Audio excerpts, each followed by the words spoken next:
السلام علیکم ورحمۃ اللہ وبرکاتہ۔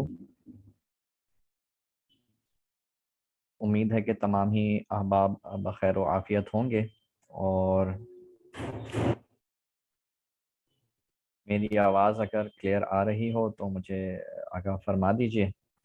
تاکہ انشاءاللہ باقاعدہ طور پہ اس کا پھر سلسلہ شروع کیا جائے۔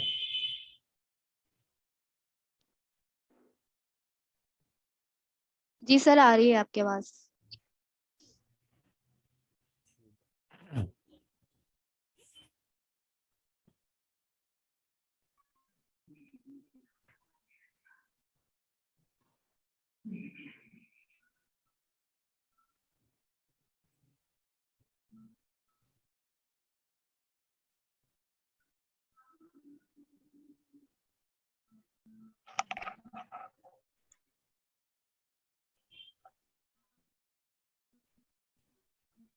الحمد للہ رب العالمین،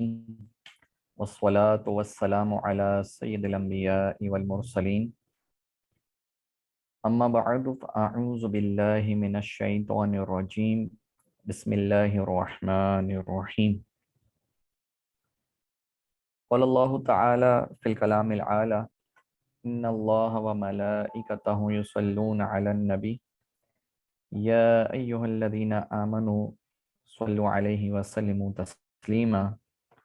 صلو صلاة مرت بالمحبہ، ایک بار محبت سے درود شریف پڑھ لیجئے۔ اللہم صلی علی سیدنا و مولانا محمد وعلی آلہ وصحبہ وبارک وسلم وصلی علیہ۔ الحمدللہ، اللہ پاک کا کروڑ کروڑ احسان ہے کہ اس نے ہمیں یہاں علم دین سیکھنے کے لیے جمع ہونے کا موقع عطا فرمایا۔ اللہ پاک سے دعا ہے کہ جو باتیں علمی نکات کی صورت میں بیان کی جائیں ان کو توجہ کے ساتھ سننے، سمجھنے اور اپنے اذہان میں محفوظ رکھنے کی بھی توفیق مرحمت فرمائے۔ اولاً تو میں مبارکباد پیش کروں گا ابن الحسن انسٹیٹیوٹ کے جو بھی اس کے روح رواں ہیں، اور جو ہماری بہن جو اس کارواں کو لے کے چل رہی ہیں، اللہ پاک ان کو دین متین کی مزید خدمت کرنے کی توفیق مرحمت فرمائے، اور بڑھ چڑھ کر اور محنت کے ساتھ، لگن شوق کے ساتھ آقا کریم صلی اللہ تعالی علیہ وسلم کے اس پیارے دین کو آگے پہنچانے کی توفیق مرحمت فرمائے۔ چونکہ ہمارے پاس وقت قلیل ہے تو میں چاہوں گا کہ ہم اپنے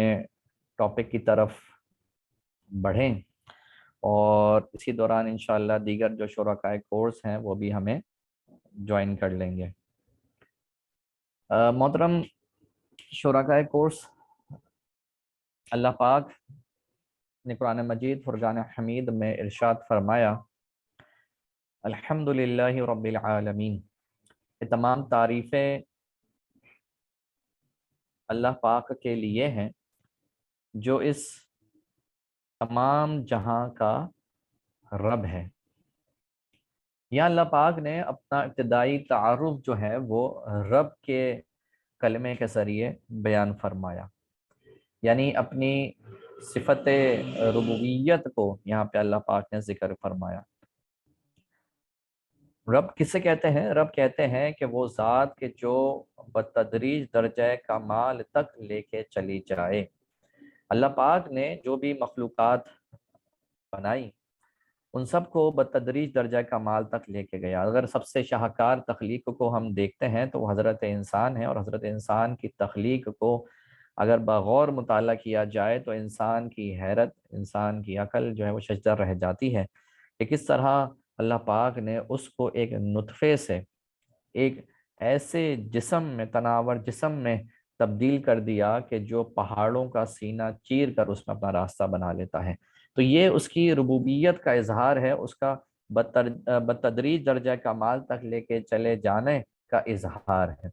اب اللہ پاک نے جب حضرت انسان کی تخلیق فرمائی تو ظاہر سی بات ہے اس انسان کی کچھ ضروریات تھیں۔ بعض اس کی ضرورت جو ہے جسمانی تھی، بعض اس کی ضرورت روحانی تھی۔ جسمانی ضرورت کے لیے اللہ پاک نے هو الذی خلق لکم ما فی الارض جمیعا،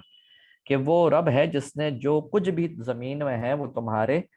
نفع کے لیے پیدا فرمایا. تو ہر غرض جو بھی اس کائنات میں ہے وہ حضرت انسان کے نفع کے لیے ہے. اس کے ذریعے وہ انسان اپنی جسمانی ضروریات کو پورا کرتا ہے، چاہے وہ پانی ہو، چاہے وہ ہوا ہو. جو عناصر اربع جنہیں ہم کہتے ہیں وہ سب حضرت انسان کی خدمت کے لیے ہیں، جو کچھ بھی زمین میں ہے.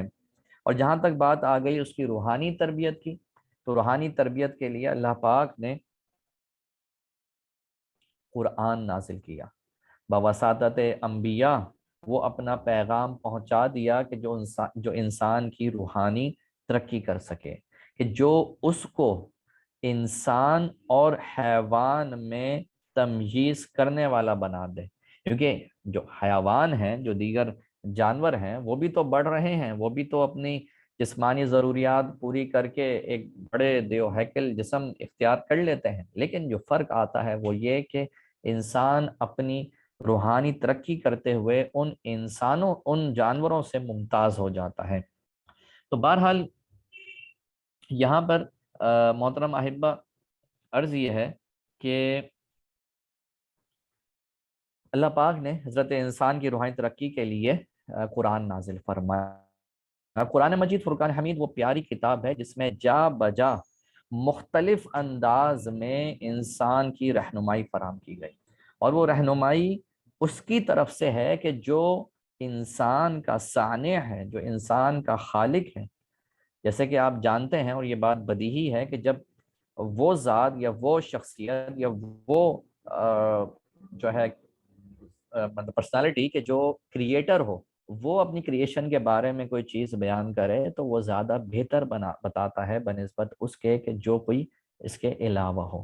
تو اللہ پاک نے جا بجا قرآن مجید فرقان حمید میں مختلف انداز میں مختلف اسلوب کے ساتھ انسان کی روحانی تربیت فرمائی. اور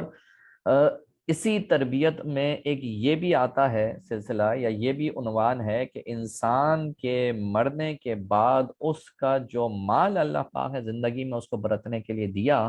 وہ کیسے صرف کرنا ہے. اس کے مرنے کے بعد کون کون وہ اشخاص ہیں، وہ افراد ہیں کہ جو اس سے وہ مال لے سکتے ہیں، اور کون کون وہ افراد ہیں جو اس سے وہ مال نہیں لے سکتے. بعض دفعہ انسانی عقل یہ کہہ رہی ہوتی ہے بھئی اس کو تو یہ مال اس کا ملنا چاہیے، یہ تو اس سے بڑے قریبی تھا. لیکن شریعت یہ کہتی ہے کہ نہیں، یہاں پہ اس کو یہ نہیں ملنا چاہیے. بعض دفعہ انسان کہتا ہے یار اس کو اتنا زیادہ کیوں مل گیا، یہ تو اس سے اتنا ملنا جلنا بھی نہیں تھا. لیکن شریعت جو اللہ پاک کا قانون ہے اس نے بتایا کہ نہیں، اس کو اتنا ملنا ہے. اب یہاں پہ جب یہ قانون وراثت آ گیا تو مختلف اذہان میں مختلف خیالات آتے رہے. کسی کے ذہن میں یہ سوچ آئی کہ ہم خود رکھیں، ہم تو مرد ہیں، ہمیں تو ایک طاقتور جسمانی قوت حاصل ہے، ہم کیوں صنف نازک کو اپنا مال دیں.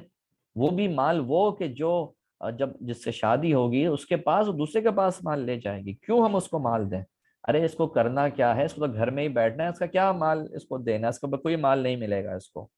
تو اس طرح پھر بعض لوگوں نے یوں اعتراض کیا کہ یار یہ قانون وراثت تو سراسر عورتوں پر ظلم ہی ہے، اس میں عورتوں کی جس قدر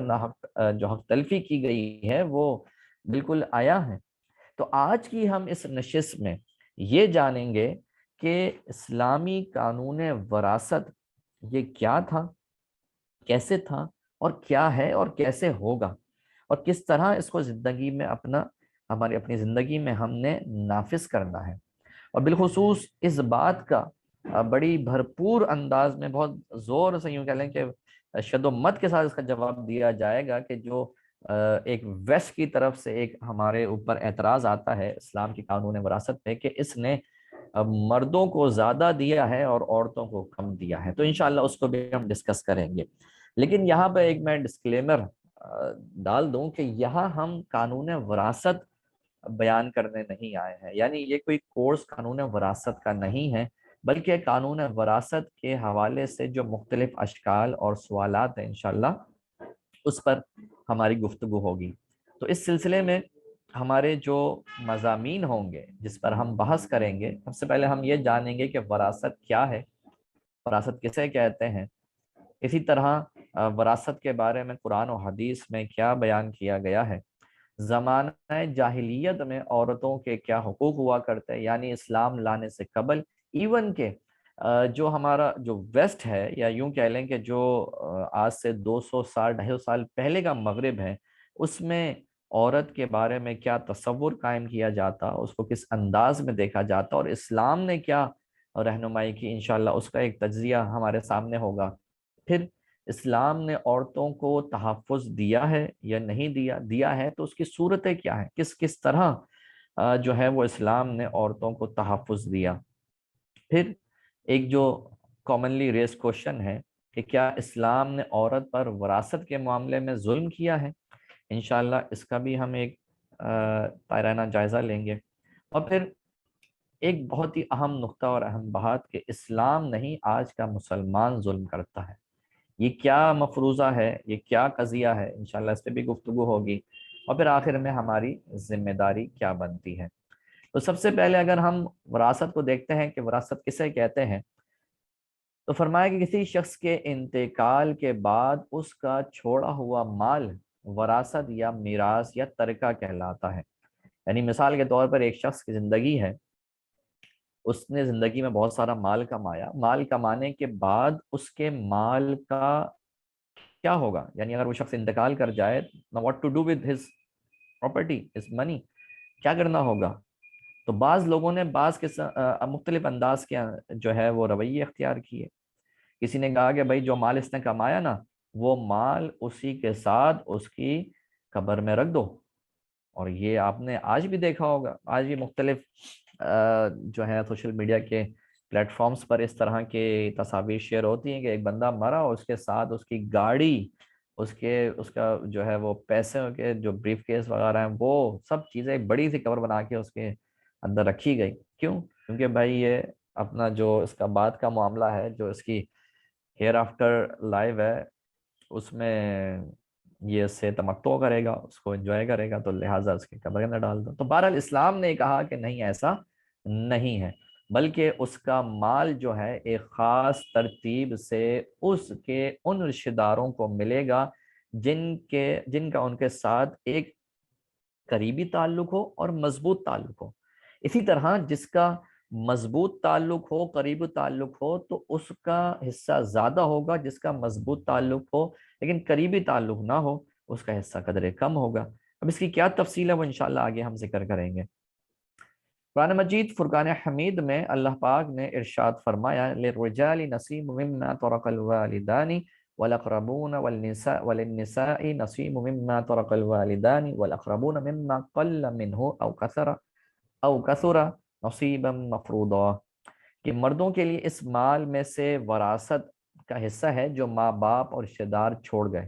اور عورتوں کے لیے اس میں سے حصہ ہے جو ماں باپ اور رشتہ دار چھوڑ گئے، مال وراثت تھوڑا ہو یا زیادہ، اللہ نے یہ مقرر حصہ بنایا ہے۔ یعنی اللہ پاک نے قرآن مجید فرقان حمید کی اس آیت میں یہ بیان فرما دیا کہ اگر کوئی شخص اپنا مال چھوڑ جاتا ہے، اس کا انتقال ہو جاتا ہے، تو پھر اس کے مال کو کوئی بھی اٹھا کے لے نہیں جائے گا، بلکہ اس میں سے اس کے جو مرد ہیں، اس کے مرد رشتہ دار ہیں، ان کا بھی حصہ ہے، اور اسی طرح جو عورت رشتہ دار ہیں ان کا بھی حصہ ہے۔ بیسیکلی ابو داؤد کی روایت ہے کہ حضرت سعد بن ربیع رضی اللہ تعالی عنہ کا جب وصال ہو گیا تو ان کے وصال کے بعد بیسیکلی وہ ایک غزوہ احد میں شہید ہو گئے تھے۔ تو جب ان کی شہادت ہو گئی تو ان کے بھائی نے ان کا تمام مال لے لیا، جس پر ان کی جو اہلیہ تھیں، ان کی جو بیوہ تھیں، وہ بارگاہ رسالت میں حاضر ہوتی ہیں اور عرض کرتی ہیں، یا رسول اللہ صلی اللہ علیہ وسلم، جو سعد ہیں ان کا وصال ہو گیا، انہیں شہادت پا لی، اور ان کے جو وارثین ہیں، ان کے جو بچے ہیں، ان میں سے یہ 2 بیٹیاں ہیں ان کی، اور ان کا مال جو ہے ان کے بھائی نے سب لے لیا ہے۔ تو رسول اللہ صلی اللہ تعالی علیہ وسلم نے وہاں پر ان کو ارشاد فرمایا کہ انتظار فرمائے۔ تبھی یہ آیت مبارکہ نازل ہوئی، سورۃ النساء کی آیت نمبر 7، جس میں یہ بات ارشاد فرما دی گئی کہ مردوں کے لیے بھی حصہ ہے اور عورتوں کے لیے بھی حصہ ہے، یعنی وراثت میں کسی کی منمانی نہیں چلے گی، بلکہ مقرر حصہ ہے۔ چنانچہ حضرت سعد بن ربی کے بھائی جو ہیں ان کو اس سے آگاہ کیا گیا، تو پھر انہوں نے جو حصہ بنتا تھا ان کی بچیوں کا، ان کی بیوہ کا، وہ حصہ ان کو دیا۔ تو کہنے کا مقصد یہاں پہ یہ ہے کہ اللہ پاک نے وراثت والے معاملے کو بڑی وضاحت کے ساتھ قرآن مجید فرقان حمید میں بیان فرمایا، حتیٰ کہ دوسرا ہمیں کوئی ایسا موضوع نہیں ملتا جتنی تفصیل کے ساتھ قرآن مجید فرقان حمید میں اللہ پاک نے وراثت کو جو ہے وہ ذکر فرمایا۔ اس کے بعد اگر ہم اس وراثت کے علم کی اہمیت کو جاننا چاہتے ہیں تو ہمیں اندازہ اس حدیث سے ہوتا ہے کہ المعجم الاوسط کی روایت ہے اور دیگر کتب احادیث کے اندر بھی موجود ہے کہ نبی کریم صلی اللہ علیہ وسلم نے ارشاد فرمایا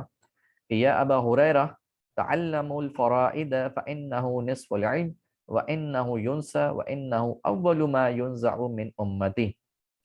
نبی کریم صلی اللہ علیہ وسلم نے ارشاد فرمایا کہ اے ابو ہریرہ علم وراثت سیکھو، کیونکہ یہ نصف علم ہے، یہ آدھا علم ہے، اور یہ کہ یہ ذہن سے محو ہو جاتا ہے، اور بے شک یہی علم میری امت سے سب سے پہلے اٹھا لیا جائے گا۔ یعنی آپ اس کی امپورٹنس کو ذرا دیکھیں کہ اس کو ہاف آف دی نالج قرار دیا گیا۔ دنیا میں جو کچھ بھی علم ہے وہ آدھا علم جو ہے علم الفرائض ہے۔ اچھا، اس کی مختلف وجوہات علماء نے اگرچہ بیان کی ہے، لیکن بہرحال یہ کلمات بھی کہ فَإِنَّهُ نِصْفُ الْعِلْمِ، یہ کلمات اس بات پر دلالت کر رہے ہیں کہ یہ ایک اہم ترین علم ہے، یعنی اس کو آدھا علم قرار دیا گیا۔ اچھا، پھر مزید اس کی ترغیب بھی دلائی گئی، اور یہ بھی بات ساتھ میں ارشاد فرمایا کہ سب سے تیزی کے ساتھ یہ علم جو ہے وہ ذہن سے محو ہو جاتا ہے، اور پھر فرمایا کہ بے شک یہی علم میری امت سب سے پہلے اٹھا لیا جائے گا۔ یعنی وراثت کا علم سب سے پہلے اٹھا لیا جائے گا، اس کا مطلب یہ ہوگا کہ وہ افراد ہی چلے جائیں گے یا وہ افراد ہی جانا شروع ہو جائیں گے دنیا سے کہ جو علم وراثت رکھتے ہوں۔ پھر ہوگا یہی کہ جو ہر کوئی آج کر رہا ہے۔ آج ہمارے دیکھ لینا اطراف میں کہ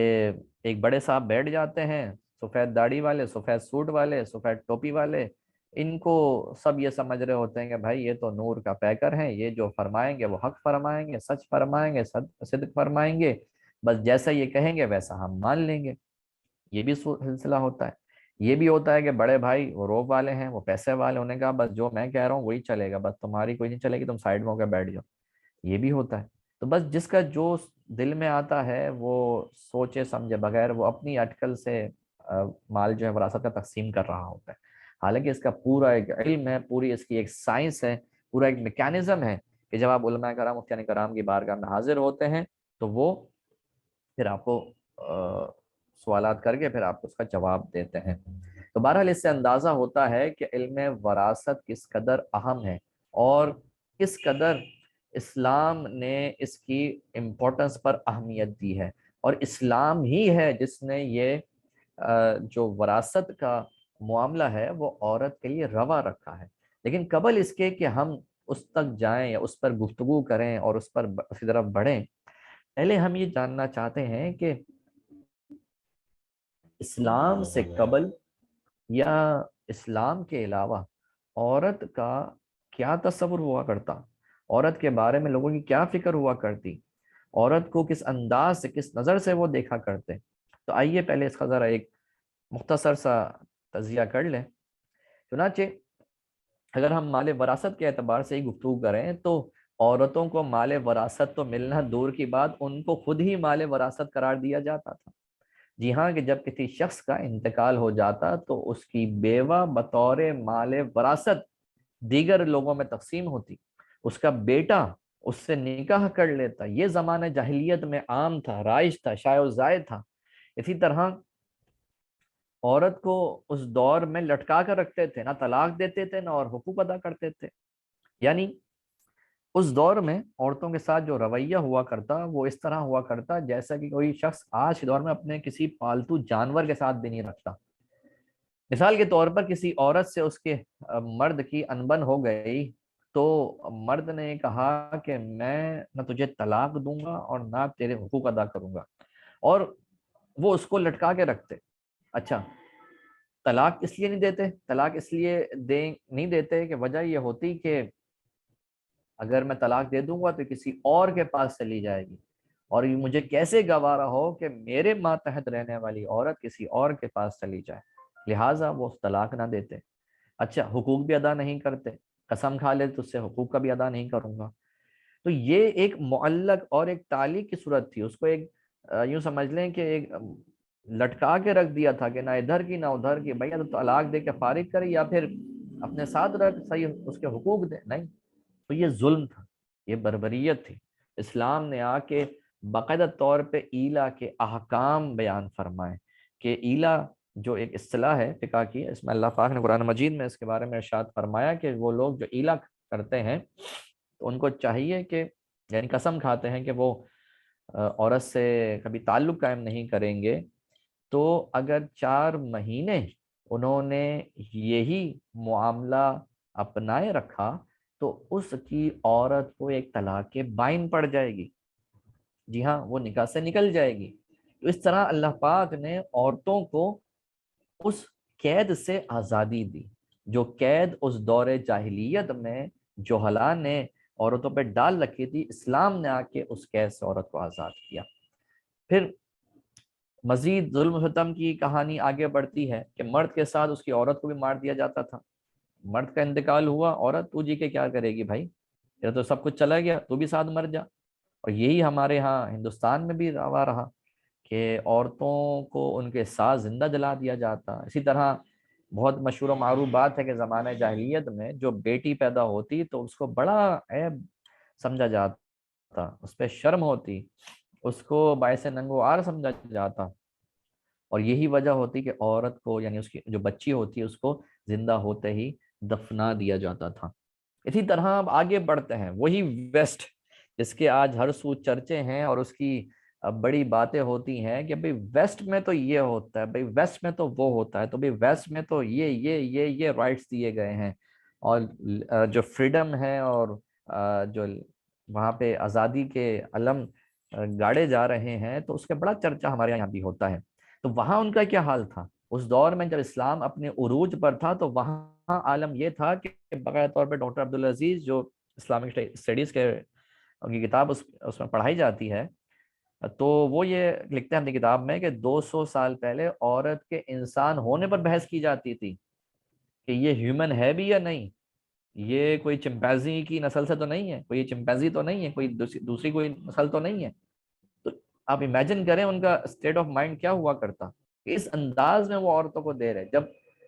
اسلام جو ہے اپنی ترقی عروج کے ساتھ تھا، جو یہ ارشاد فرما رہا تھا کہ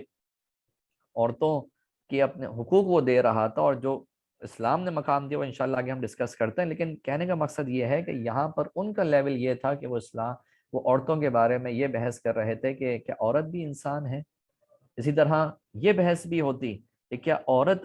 کے اندر روح بھی ہے یا نہیں۔ اسی طرح 150 سال پہلے تک یہ بات رائج تھی ویسٹ کے اندر کہ عورت کے جو بینک کے چیک ہے اس پر سائن کرنے کی اجازت نہیں تھی۔ اب دیکھیں یہ ہمارا ویسٹ جو ہے وہ اس انداز میں عورتوں پر ظلم کرتا رہا ہے، ان کو جو ہے وہ کنیز اور اسلیوز بنا کے رکھتا رہا ہے، تو آج وہ اس کے لمبردار بنے ہوئے۔ تو یہ ان کی ہسٹری ہے، جبکہ اسلام کی ہسٹری بڑی جو ہے وہ شاندار ہے، بڑی تابناک ہے۔ جب بھی میں نے دیکھیں آخر میں جو ہمارا ڈسکس ہوگا نا کہ اسلام نے ظلم نہیں کیا، مسلمان نے ظلم کیا، وہ کس طرح کیا وہ انشاءاللہ ہم ذکر کرتے ہیں۔ تو یہ ایک خلاصتاً آپ کے سامنے چند باتیں ہم نے رکھی جس سے آپ کو اندازہ ہوگا کہ زمانہ جاہلیت میں عورتوں پر کس کس طرح ظلم کیا جاتا۔ اب یہاں پہ سوال یہ ہوتا ہے کہ کیا اسلام نے پھر عورتوں کو تحفظ فراہم کیا؟ کیا اسلام نے جو ہے وہ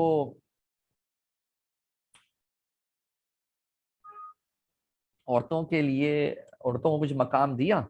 تو جی ہاں، بالکل، اسلام نے مختلف انداز میں عورتوں کو مقام دیا، اور اسلام نے جس قدر عورتوں کی عزت اور ان کو مقام اور مرتبہ اسلام نے اس کا ذکر کیا، ہمیں وہ کہیں اور نظر نہیں آتا، کسی اور مذہب میں، کسی اور سویلائزیشن میں، کسی اور کلچر کے اندر وہ چیز نظر نہیں آتی۔ بلکہ کہیں تو اسلام نے اس کو ماں کے نام کے تحت عزت دی، اور یہ بات جو ہے وہ شائع و ذائع ہے کہ جو جنت ہے وہ ماں کے قدموں تلے ہے۔ اسی طرح ایک صحابی رسول اللہ صلی اللہ علیہ وسلم کی بارگاہ میں حاضر ہوتے ہیں اور عرض گزار ہوتے ہیں، یا رسول اللہ صلی اللہ علیہ وسلم، روایت المعنی عرض کر رہا ہوں، عرض کرتے ہیں رسول اللہ کہ میرے سب سے اچھے بیہیویئر کا کون مستحق ہے؟ آپ علیہ السلام نے ارشاد فرمایا تمہاری ماں۔ ان صحابی نے پھر عرض کی کہ پھر سب سے اچھے کون مستحق ہے میرے بیہیویئر کا؟ آپ علیہ السلام نے ارشاد فرمایا تمہاری ماں۔ انہیں پھر سیم کوشچن کیا، دین ثم پھر کون ہے؟ رسول اللہ صلی اللہ علیہ وسلم نے پھر ارشاد فرمایا امو کا، کہ تمہاری ماں سب سے زیادہ اس کی مستحق ہے۔ پھر اس نے سوال کیا تو آپ علیہ السلام نے فرمایا تمہارا باپ۔ یعنی رسپیکٹ کے معاملے میں، ان کو، ان کی تعظیم کے معاملے میں، ان کی توقیر کے معاملے میں اللہ پاک کے حبیب علیہ السلام نے اس قدر مقام عزت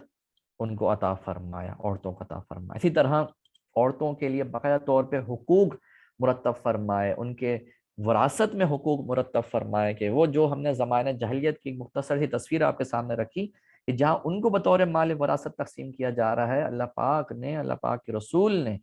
ان عورتوں کے لیے حصے مرتب فرمائے، اور وہ حصے پھر انشاءاللہ ہم آگے دیکھتے ہیں وہ کس انداز میں ہیں۔ اسی طرح بیوی کی حیثیت میں اسلام نے عورت کو عزت دی، بلکہ حضور علیہ السلام نے تو وہ کمال ارشاد فرما دیا کہ خیرکم لأہلی، کہ خیرکم لأہلی، کہ تم میں سے بہتر وہ ہے جو اپنے گھر والوں کے لیے بہتر ہے، انا خیرکم لأہلی، کہ میں اپنے گھر والوں کے لیے بہتر ہوں، کما قال علیہ الصلوۃ والسلام، کہ نبی کریم صلی اللہ علیہ وسلم نے فرمایا کہ جو اپنے گھر والوں کے لیے بہتر ہے وہ سب سے بہتر ہے۔ اسی طرح حضرت خدیجہ الکبریٰ رضی اللہ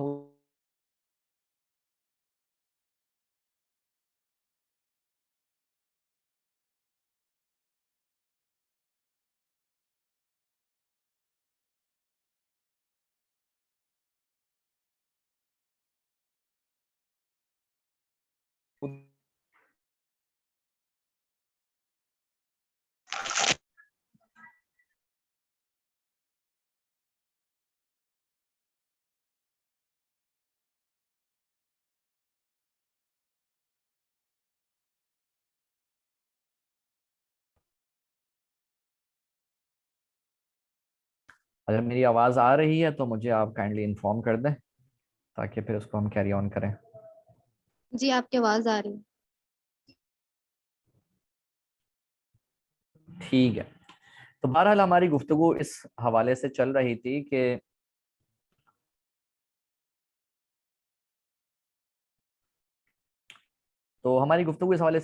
تھی کہ اسلام نے مختلف انداز میں اس عورت کو جو ہے وہ عزت دی، اس کو مقام و مرتبہ دیا، اور اس کو وہ مقام اور سٹیٹس دیا کہ جو کسی اور سویلائزیشن، کسی اور ریلیجن میں نہیں نظر آتا۔ اب پرٹیکولرلی اگر ہم بات کریں حق کے وراثت میں، تو کیا یہ کہنا درست ہے کہ اسلام نے حق کے وراثت میں عورت پر ظلم کیا؟ تو یہ بات بالکل غلط ہے۔ اسلام نے حق کے وراثت میں عورت پر قطعی ظلم نہیں کیا، بلکہ جو انسان کے لیے، جو عورت کے لیے، جو مرد کے لیے درست ہو سکتا تھا وہ اس کو دیا گیا۔